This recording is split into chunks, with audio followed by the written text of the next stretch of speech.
اور ہم نے یہ بھی کہا تھا کہ اسلامی دنیا کی ایک مشترکہ دفاعی قوت ہونی چاہیے. اگر سعودی عرب کے بادشاہ نے ہمارے وزیر اعظم کو بلا کر ریاض میں دو طرفہ دفاعی معاہدے پہ دستخط کیے ہیں تو آپ کو یاد ہوگا ہم نے ہر مرحلے پر یہ بات کہی ہے.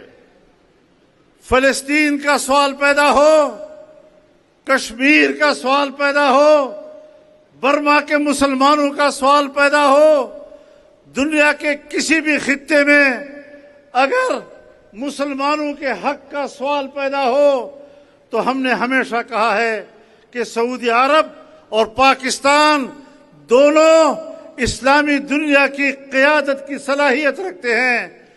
آئیں یہ دونوں اپنی اس صلاحیت کو استعمال کریں، اسلامی دنیا کی قیادت کے لیے آگے بڑھیں.